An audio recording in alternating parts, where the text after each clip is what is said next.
Salut, ici Maps! Aujourd'hui, on se parle de mes lectures pour les rendez-vous du premier roman, section Or, Québec. Et on commence fort, ben oui, parce que, écoutez, là, ça va pas bien, mes affaires.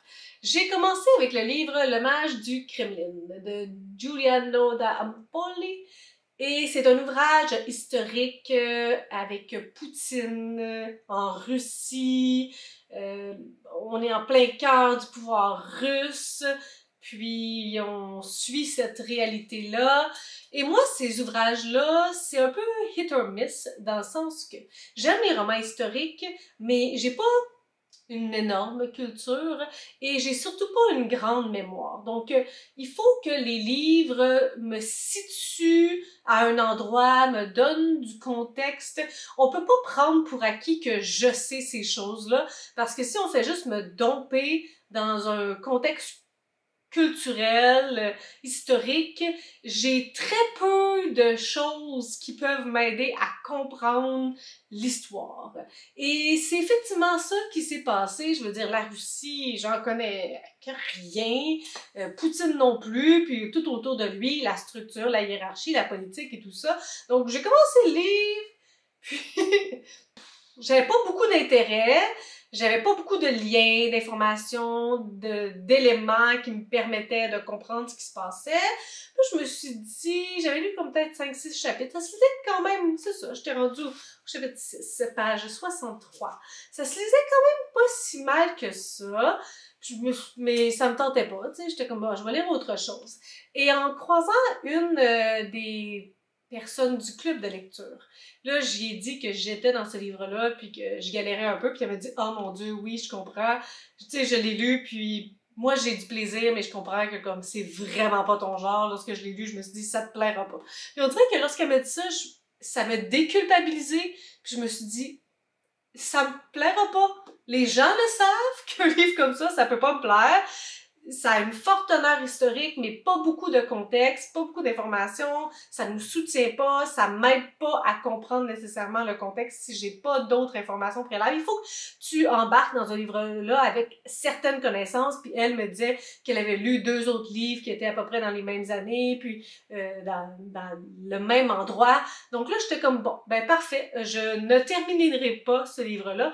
De toute façon, ça changera rien à la fin, que je le termine ou non, mon appréciation sera pas plus positive et j'aurai pas plus de fun à parcourir ce livre-là qui me donnera pas plus d'informations. Il changera pas de format. Tu sais, c'est écrit correct, des petits chapitres et tout ça, mais foncièrement, c'est pas le format qui peut me plaire. Donc, premier DNF pour les romans. Premier roman hors Québec. Et là, j'ai un peu peur parce qu'il y a eu des années qui étaient vraiment bonnes, puis l'année passée, j'ai DNF presque la majorité des ouvrages. Donc, j'espère que c'était juste lui, puis que les autres vont me plaire. Comme deuxième lecture, j'ai lu Pourquoi pas la vie de Colline Pierret. En fait, c'est une uchronie sur la vie de Sylvia Plath, la poétesse.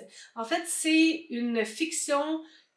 Qu'est-ce qu'aurait été sa vie si le suicide de Sylvia n'aurait pas fonctionné, si elle ne s'était pas suicidée?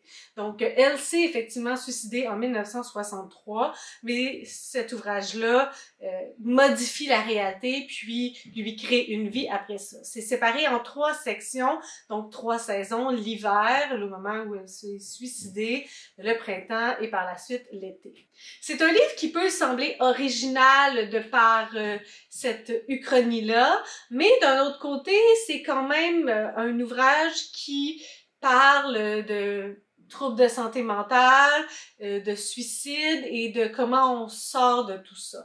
Donc, c'est original parce que c'est pas ça qui s'est passé dans la vie de Sylvia Plath, mais techniquement, le sujet, ce sont des sujets qu'on a déjà entendus à plusieurs reprises. Ça se lit quand même assez bien. On parcourt la vie qu'aurait pu avoir Sylvia Plath de façon assez fluide, puis on embarque, puis on est avec elle. Il n'y a pas de problématique, l'écriture, ça se lit bien, on suit, puis les personnages, on comprend bien, les ups et les downs qu'elle vit, on peut comprendre aussi toute la situation et tout ça. C'est super bien écrit, on est avec le personnage principal et on la suit dans toutes ses actions et ses doutes et ses ups et ses downs. Donc, j'ai pas vraiment grand-chose. C'est pas un ouvrage qui m'a marqué, c'est pas un ouvrage qui m'a déçu non plus. Je l'ai parcouru de manière assez rapide. Ça s'est bien lu, mais je peux pas dire que ça m'a fait une grande impression, entre autres à cause de cette histoire-là d'originalité, que finalement, le concept est peut-être pas si original que ça, c'est pas écrit d'une manière si incroyable non plus. Donc, c'est malgré tout un petit avis et un avis assez normal. Ce qui est intéressant, par contre, c'est tout l'aspect historique de l'époque, le désir d'émancipation des femmes, sa relation avec son ex-mari, et puis ce qu'elle peut faire, ce qu'elle peut dire, comment proposer des idées aux producteurs, puis quelle attitude avoir. Donc, il y a toute cette réflexion-là qui est intéressante. Au fur et à mesure, on voit qu'elle chemine et qu'elle prend plus sa place, mais qu'elle comprend comment les hommes fonctionnent, puis comment arriver à ses fins. Puis malgré tout, à certains moments, il faut se taire ou jouer un peu de manipulation pour y arriver. Donc il y a quand même tout ça qui est intéressant là, au travers du livre. Sa relation avec le fait de tout vouloir réussir aussi, d'être une bonne mère, d'être une bonne poétesse, d'être une bonne écrivaine, d'être une bonne femme, d'être toutes ces choses-là à un même niveau, ce qui n'est pas toujours possible. Donc, de prendre une chose à la fois, puis de prioriser à certains moments. Il y a toutes ces réflexions-là aussi par rapport à la femme et que l'homme a moins de responsabilités. Entre autres, son ex-mari, au début, il veut pas prendre les enfants une semaine sur deux, il veut juste les prendre 2 jours semaine. Puis elle se dit, mais pourquoi? Comme on est les deux parents, on les a fait ensemble. Donc, il y a quand même beaucoup de réflexions et de moments comme ça qui ont été charnières dans l'histoire de l'émancipation des femmes. Aujourd'hui, on a quand même un peu évolué, même si on n'est pas rendu aussi loin qu'on l'espérerait. Il y a beaucoup de réflexions aussi par rapport à l'écriture, par rapport à ce qu'elle a le droit d'écrire, la relation entre hommes et femmes. Il y a aussi une certaine catégorisation parce qu'elle écrivait certaines choses au départ et on s'attend à ce qu'elle écrive toujours la même chose. Et il y a comme tout le processus créatif. Elle a beaucoup écrit dans les années qui étaient noires pour elle, les années de déprime, de dépression. Est-ce qu'elle est capable d'écrire lorsque ça va mieux? Et est-ce qu'on est capable de continuer à être heureux lorsqu'on a tout, lorsque le bonheur est là? Comment on fait pour continuer? Est-ce qu'il y a des gens qui ont tendance à s'auto-saboter? Est-ce que c'est sa réalité? Comment on fait pour être bien avec ce qu'on a? Donc, il y a quand même plusieurs réflexions qui sont intéressantes. Ce qui est troublant, c'est la fin, l'explication de ce qui s'est vraiment passé. Sylvia Plath avec son ex-mari. Et il y a beaucoup de suicides autour de cette famille-là. C'en est quand même vraiment troublant. On est rendu à ma 3e lecture sur 8 et ça va mal à Shop. J'ai DNF le premier, j'ai lu le 2e, c'est un très moyen, et j'ai DNF le 3e. Le 3e qui se nomme Au moins nous aurons vu la nuit d'Alexandre Vallacidis. C'est un ouvrage de 120 pages, tout petit, format minuscule. C'est rapidement l'histoire, en fait, c'est 2 amis, puis Dylan disparaît. Donc, l'autre ami va comme se poser des questions, va essayer de comprendre qu'est-ce qui s'est passé. On va retourner dans le passé aussi pour avoir des anecdotes de comment leur amitié s'est créée et tout ça. Donc, c'est pas mal ça, le mystère autour de la disparition de Dylan. J'ai commencé le livre, puis je me suis dit, c'est 120 pages. Que je l'aime ou que je l'aime pas, je vais le terminer. Malheureusement, je crois que l'auteur voulait être original quant à l'écriture et c'est vraiment pas quelque chose qui a tendance à me déranger tant que ça. Mais là, ça m'a dérangé à un point tel, il finissait tout le temps des phrases sur des mots qu'on ne peut pas finir des phrases sur ce mot-là. Donc, il finissait des phrases par de, par que, par a. Ça avait aucun sens, ni queue ni tête, et constamment. La première fois que je suis tombée là-dessus, j'étais surprise. Je me suis dit, bon, bénéfice du doute. Mais là, je continuais, puis il y en avait une à deux par page, tout le temps. Des phrases comme ça, c'est désagréable, c'est vraiment pas le fun. Puis, il y avait beaucoup de phrases incomplètes aussi, genre 2 mots. Beaucoup de points, au lieu de faire une belle phrase, on fait un début de phrase, puis là, on a décidé de mettre 2 mots après. Beaucoup de phrases incomplètes. Donc là, j'étais vraiment, en partant, agacée par toutes ces petites choses-là. J'essayais de lire qu'est-ce qu'ils racontaient à propos de Dylan, puis de leur relation. Puis là, j'étais rendue peut-être à proche de 50 pages, et j'étais tout simplement tannée. Puis là, je me suis dit, de toute façon, mais tu sais, je le termine, là. Ce livre-là ne sera pas mon premier choix, parce que l'écriture me tue. Donc, ça change rien que je le continue ou que je l'arrête. Je sais qu'il passe en dessous de ceux que je vais terminer. Donc, malheureusement, une autre déception, ça va franchement mal. Les premières années que j'ai faites les rendez-vous des premiers romans, je trouvais que la sélection européenne était meilleure. Puis là, depuis quelques années, je la trouve terrible. Donc, je sais pas ce qui s'est passé, mais ce livre-là, c'est sûrement pour une histoire de style, mais je suis désolée, c'est vraiment désagréable à lire. C'est un gros non pour moi. J'ai lu Les enfants endormis d'Anthony Passeron. Et là, je vous le dis tout de suite, ça a été une belle grosse lecture. Je l'ai lu super rapidement parce que c'était vraiment très bon. En fait, dans ce livre-là, on suit 2 lignes directrices. La première, c'est toute l'histoire, l'éclosion, l'arrivée et la propagation du sida en France.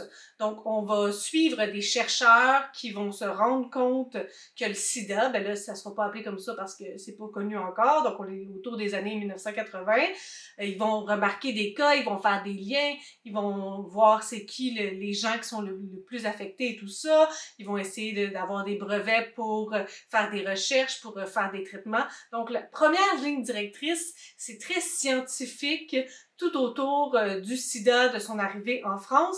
Je dirais ça, ben là, je suis en train de vous dire mon avis, mais j'ai trouvé ça intéressant parce que j'ai déjà lu N'essuie jamais de larmes sanguin, ça se passe en Russie, en Pologne, Stockholm. Il y a aussi Like a Love Story, que c'était aux États-Unis. Donc, la perspective française, c'était intéressant. Et l'autre ligne directrice, c'est un protagoniste dont on ne connaît pas le nom. Et il va nous raconter l'histoire de son oncle qui se nomme Désiré. Donc, il va avoir toute une histoire familiale. Et forcément, vous vous rendez bien compte que les 2 lignes directrices vont se toucher d'une manière ou d'une autre. On est vraiment autour du sida. Donc, Désiré, c'était le premier de 4 enfants. Les parents, à l'époque, avaient des grandes espérances pour cet enfant qui était incroyable, qui avait un avenir prometteur et tout ça. Et il est tombé dans l'enfer de la drogue et éventuellement, il a été déclaré séropositif, donc il y a tout ce que ça implique là-dedans. Donc, il nous raconte l'histoire de cet oncle-là qui est tabou. On ne parle pas de cet oncle dans la famille parce que c'est un peu gênant et dans l'époque et tout ça, tout ce qui faisait honte, tout ce qui faisait mal paraître, on n'en parlait pas. C'est un livre, là, comme je vous dis, je l'ai dévoré. J'ai trouvé ça super ingénieux, l'alternance entre les deux lignes directrices et 2 histoires, parce que juste le volet scientifique, qui, ma foi, est ultra bien recherché, ultra bien fait. On utilise les vrais termes. Ça se veut savant et se l'est. Donc, tu sais, moi qui ai fait des études en sciences, j'ai trouvé ça intéressant. Mais en même temps, je trouvais pas ça trop pédant ou trop difficile. Il y avait quand même une bonne dose de vulgarisation, puis on s'étendait pas trop dans les détails et tout ça. Donc, on avait les vrais termes de ce qu'ils sont en train de faire, de ce qu'ils sont en train d'isoler tout ça dans le virus. Mais ça se lisait super bien. Sauf que si ça avait été juste cette ligne directrice-là, comme je vous dis, je pense que ça aurait été vraiment lourd, ça aurait juste été un ouvrage scientifique. Donc, c'était vraiment intéressant d'avoir en parallèle un volet plus familial, l'histoire de l'oncle du protagoniste, et de bien voir comment ses parents avaient des grandes espérances pour Désiré, mais rapidement, ben, c'était pas le fils auquel il s'attendait, ou en tout cas qui voulait suivre les espérances de ses parents. Donc j'ai bien aimé le ballon entre les deux. Ça se lisait tout seul pour cette raison-là. Les chapitres sont courts. On a un chapitre scientifique, un chapitre avec la famille, un chapitre scientifique, un chapitre avec la famille. L'écriture, c'est super bien fait. C'est un roman qui se dévore. C'est un sujet quand même difficile. La réalité familiale va être difficile aussi parce que qui dit sida dit maladie incurable, surtout encore à l'époque. Traitements pas trouvés, traitements expérimentaux qui fonctionnent pas vraiment.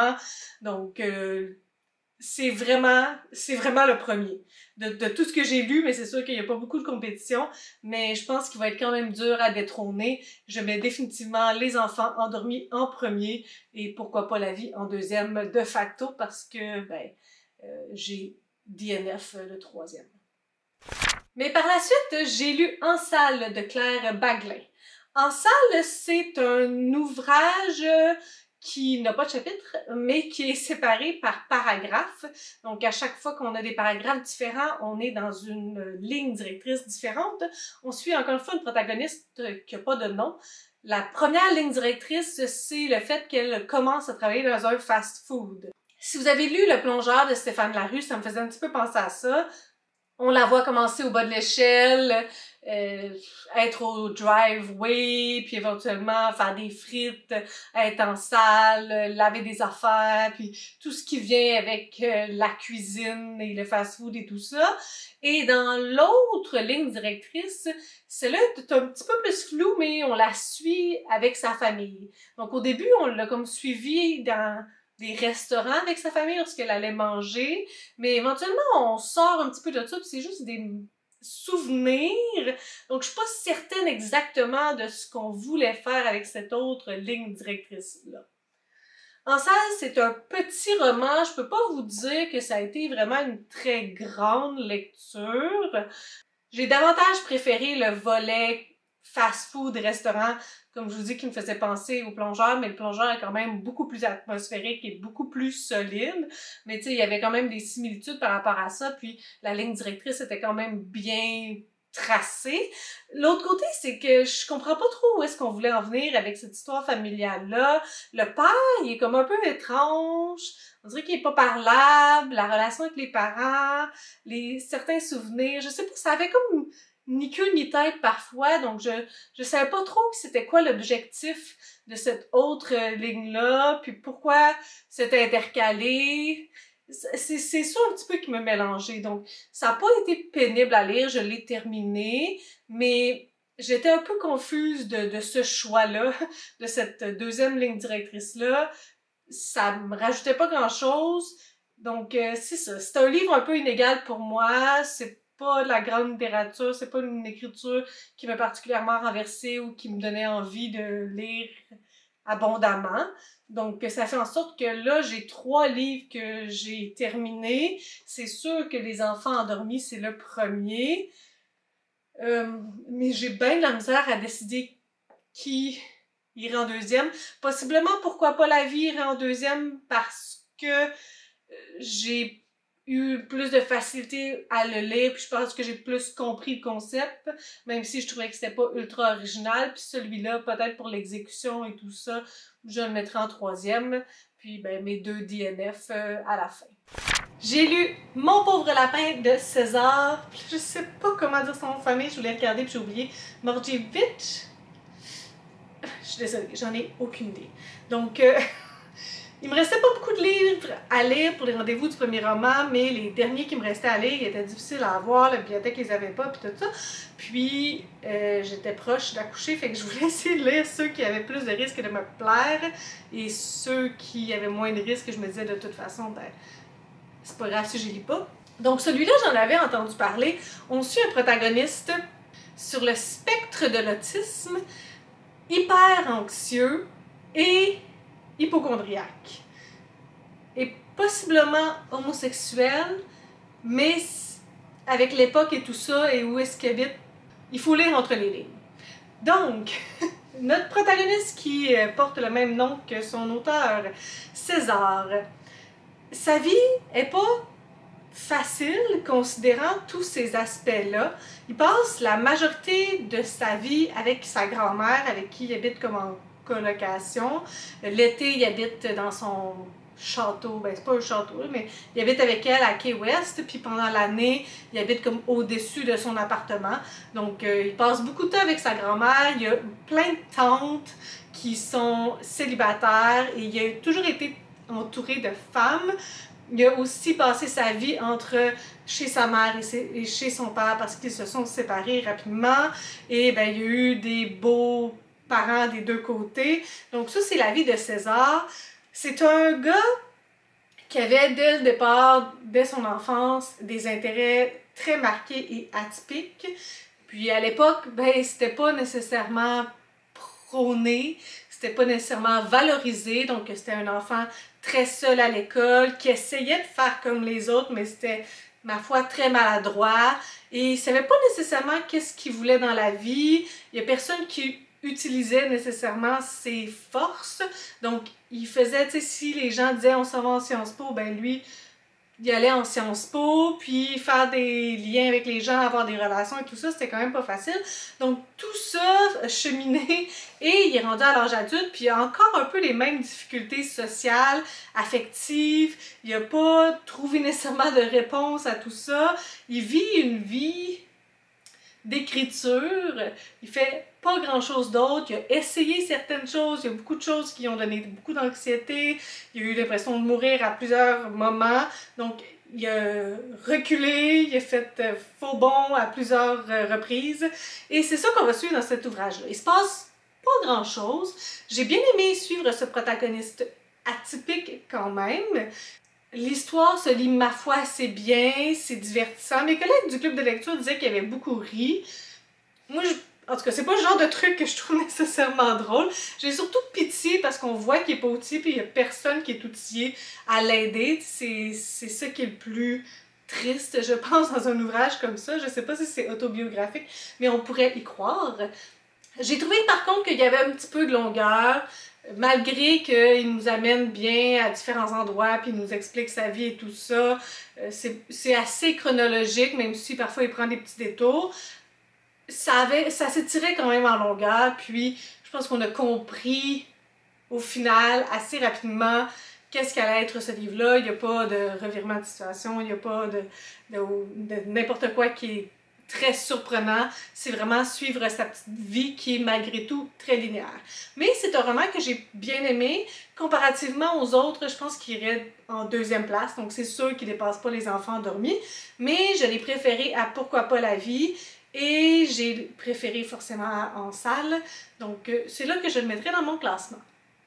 Avant-dernière lecture pour les rendez-vous du premier roman, section Hors Canada. J'ai lu 2 secondes d'air qui brûle de Diati Diallo. J'ai la difficulté à vous faire un résumé de cet ouvrage-là.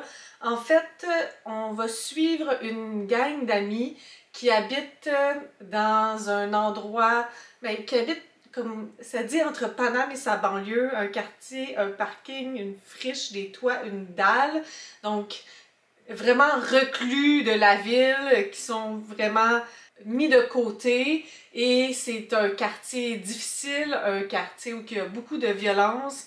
C'est un quartier qui n'est pas fait pour les enfants, qui n'est pas aménagé, il n'y a pas rien pour eux.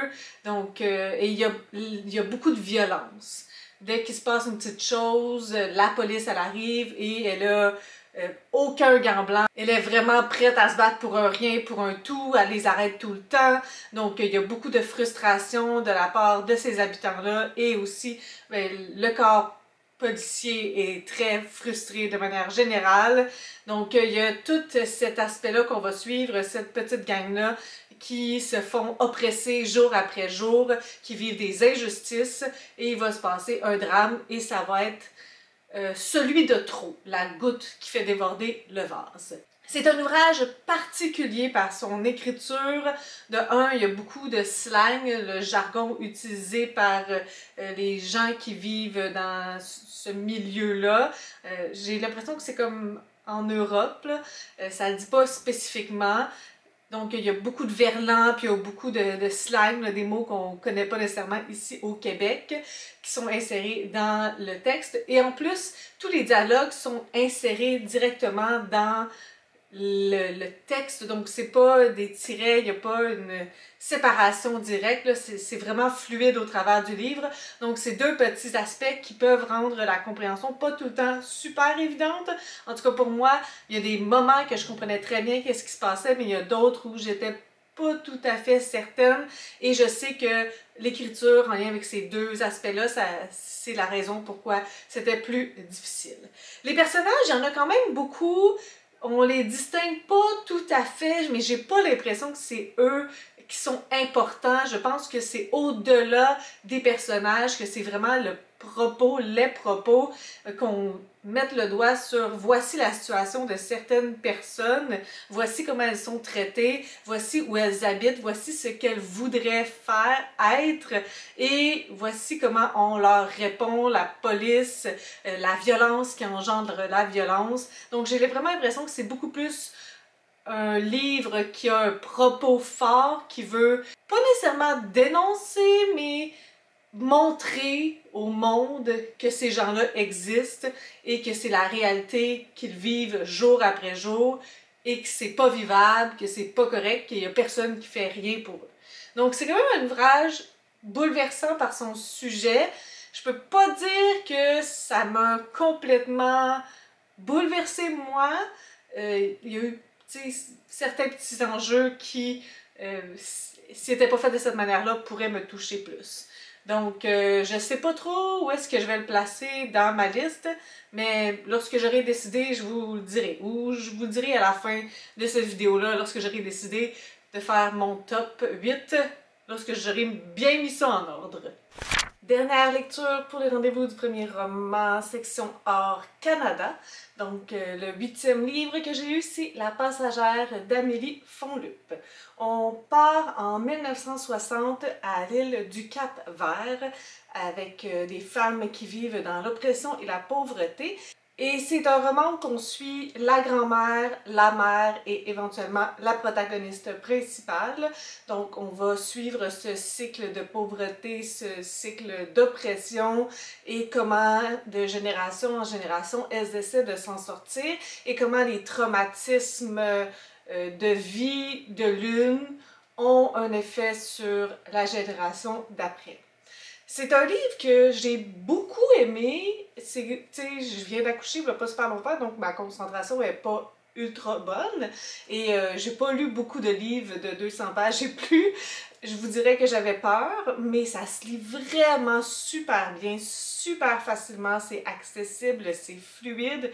J'ai embarqué dans la vie, on commence avec la grand-mère et je trouvais ça super intéressant. Ça va quand même assez rapidement pour les deux premières générations, la grand-mère et la mère. On ressent vraiment bien tous les dilemmes auxquels elles sont confrontées, le fait qu'elles aimeraient avoir plus d'éducation, le fait que les hommes sont toujours absents ou finissent éventuellement par partir. Et on se pose aussi plus longtemps, la majorité du roman, c'est avec la fille, avec la protagoniste principale. Donc c'est celle qui va nous raconter sa vie plus en détail, va prendre son temps par rapport à son enfance, sa relation avec sa mère et tout. J'ai trouvé que ça se lisait super bien, que c'était très intéressant. J'ai vraiment beaucoup aimé cette lecture-là. On s'attache quand même aux personnages. Je vous dirais pas qu'on est ultra investi parce qu'il y a quelque chose quand même d'un peu extérieur, mais on est touché par leur histoire, par ce qu'elles vivent, par comment elles s'en sortent. Et la dernière protagoniste aussi, la fille, on est touchée par le fait que les relations avec sa mère sont difficiles, qu'elles ne se comprennent pas, qu'elles ne se parlent pas beaucoup. Il y a aussi un aspect de jalousie un petit peu avec son frère, donc sa mère ne démontre pas son amour de la même façon à elle et à son frère. Et donc, vu qu'on n'a que sa perspective à elle, ben, on a l'impression d'avoir les cartes qu'on a. Donc, on n'a pas la vision de la mère, on n'a pas la vision des autres. Les hommes sont toujours aussi décevants, donc son père... très dur à lire, il y a beaucoup de faiblesses lui aussi, puis ça retombe toujours sur le dos de sa mère, mais il y a quand même d'autres personnes autour, là, la voisine qu'elle va voir souvent, et elle commence à découvrir ses passions et tout ça, donc le personnage est très intéressant. L'histoire, on ne sait pas trop où ça s'en va, donc on suit ça tout doucement, puis on voit pas nécessairement où ça va arrêter avec la fille, mais j'ai trouvé la fin quand même bien satisfaisante.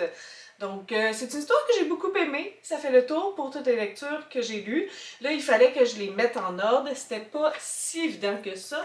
Donc, j'ai fait l'exercice avant. Ben, il y a des trucs qui étaient évidents, il y a des trucs qui l'étaient beaucoup moins. Donc, en première place, sans surprise, je mets Les Enfants endormis d'Anthony Passeron. C'est la lecture que j'ai préférée. Mais là, ça devenait un petit peu moins facile. J'ai décidé de mettre La Passagère en deuxième place et de descendre Mon Pauvre Lapin en troisième place. La raison, c'est que le plaisir de lecture était vraiment plus grand. J'ai trouvé qu'il y avait moins de blanc, que ça se lisait beaucoup plus vite et que tout était pertinent dans La Passagère. Je trouve que Mon Pauvre Lapin avait quand même certaines longueurs, donc je l'ai placé en troisième. Par la suite, j'ai mis Deux secondaires qui brûlent en quatrième. C'est sûr que l'écriture, les deux aspects dont je vous ai parlé, ont un effet. Je trouve que le propos est très important, mais il est plus ou moins accessible en termes d'écriture. Donc c'est pour ça que je l'ai mis en quatrième place. En cinquième place, j'ai mis Pourquoi pas la vie de Colline Pierret. En sixième, j'ai mis En salle de Claire Baglin. Puis là, forcément, en 7 et 8e, c'est les deux livres que je n'ai pas terminés. J'ai quand même mis La magie du Kremlin en 7e parce que je sais qu'il est beaucoup aimé. Mais tu sais, je l'ai quand même bien aimé. Je peux pas le mettre plus haut pour ma charte à moi.